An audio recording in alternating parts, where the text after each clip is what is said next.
All right, welcome back to the channel. It's your boy Fanon, and in this video, we're going to talk about Gervonta Tank Davis and Terence Crawford, where Gervonta Tank Davis says he sees himself fighting Terence Crawford one day at 147 pounds. Amazing, but not unheard of. Let's talk about that in this video.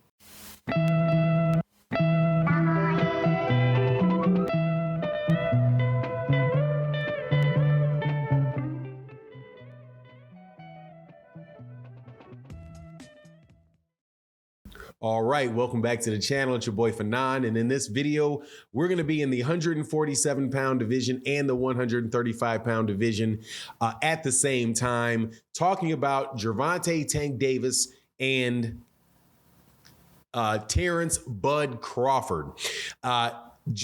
Maybe a week ago or so, Gervonta Davis gave an interview or was answering questions for the Rise podcast, one of the best podcasts you can see on YouTube. So make sure that you support the RIZE podcast on YouTube. And he talked about ending his career at 147 pounds and fighting Terence Bud Crawford. Now, before I get into that, let me welcome you back to the channel. If you are a longtime subscriber and supporter of the channel, I want to say thank you so much. Specifically, this video, I'm taking an old school, my man, William Old School Arndt. I hope you're doing very, very well in your life, man. Always a pleasure to see you in the live streams. And thank you so much over the years for having supported in the super chats and in the cash apps. And thank you to everybody that supports in the super thanks and videos like this, where you can support content creators like myself or other channels that you may like, with a little heart sign and $1 in the lower right-hand corner of the screen. But let's get into this. And if you are new to the channel, hit that subscribe button, join the crew. We really do have really good conversations. Even if you disagree with me, I'll argue with you in the comment section. I know that's some people like to do that, so I'll engage in it on every now and then. So make sure you guys leave a comment, but hit subscribe. Now let's get into this. Whole lot of people are going to say this is silly. Gervonta Davis is talking out the side of his neck by saying that he would fight Terence Crawford at 147 pounds. If you're not familiar with Terence Crawford, you've been living underneath a rock. He is currently the WBO welterweight champion. He was an undisputed champion at 140 pounds, holding the WBA, the WBC, the IBF, and the WBO. And he's a former 135-pound champion. Many people think that he is the top #1 pound-for-pound fighter in the world. I used to believe that. I had to take him out of my top 10. I didn't demote him. I just removed him from the list and put a little asterisk on there, as in putting him in there and to the side as a placeholder until I see him fight Errol Spence Jr. Because look, man, you can't say you're the best if you're not willing to fight the best. So one time I'll give you an asterisk. Second time, I got to get you out of there. But anyway, Gervonta Davis said that he believes he could fight and beat Terence Crawford at 147 pounds.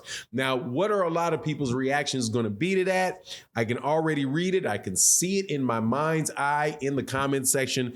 Gervonta Tank Davis will get knocked out by Terence Crawford. Gervonta Tank Davis has no chance against Terence Crawford.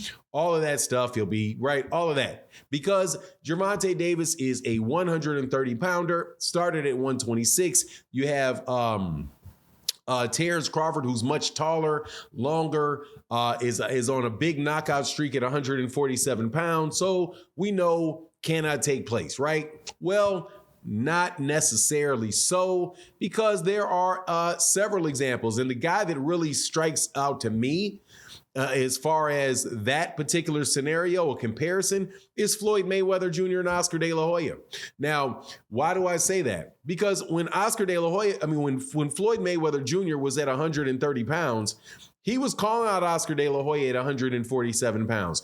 And that's how everybody reacted with Floyd Mayweather Jr. and Oscar De La Hoya. They said, no way, Oscar De La Hoya will knock you out, and he'll knock him out, and it's a joke. He's just saying that so he doesn't have to fight Jose Luis Castillo, and he doesn't have to fight Juan Manuel Marquez, and he's just saying that. He's just, clout. At the time, they weren't using the word clout chase, but in essence, no, he's just clout chasing Oscar De La Hoya. Well, what happens? He wasn't. He got up there. He went up to 147 pounds. He got the Oscar De La Hoya fight. He beat Oscar De La Hoya, who was much taller, much longer, had all of the skills that they said he had. But Floyd Mayweather Jr. was able to go to 147 and hold that division for a while, right? So it's not unheard of. You also have guys like Henry Armstrong, Hammer and Hank Armstrong, who won titles at 126, 135, and 147. And I do believe he won them all between 1935 and 1936, right? So there's definitely examples of people going up there and doing those things. The question is whether or not Gervonta can do it with Terence Crawford. Now, as far as the height and the reach and all of that stuff goes, Gervonta Davis has proven that he can handle that, right? Because you saw him up at 140 pounds with a very long and rangy Mario Barrios. Now, Mario Barrios is not Terence Crawford, right? However, he's just a legitimate fight. He's a legitimate fighter at 140. So I wouldn't count out the idea, and this is where I say what I have to say about it. I would not count out the idea completely. I would say, yeah, that looks kind of tough to me. It's really, really hard for me to see.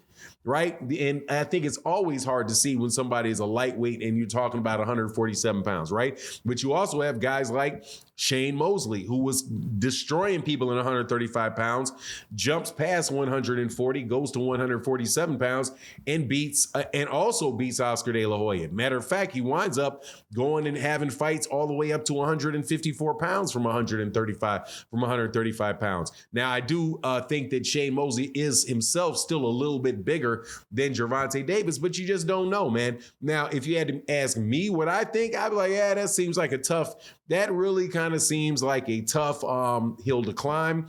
However, there are certain factors that could contribute to it, right? Like for the fact that Gervonta Davis is 28, which I think is right in the midst of his physical prime, and you have Terence Crawford, who is 35 years old, who is past his physical prime more than likely. And if this fight happens in a year or 2 years, you're talking about Terence Crawford being 37 and Gervonta Davis being 30.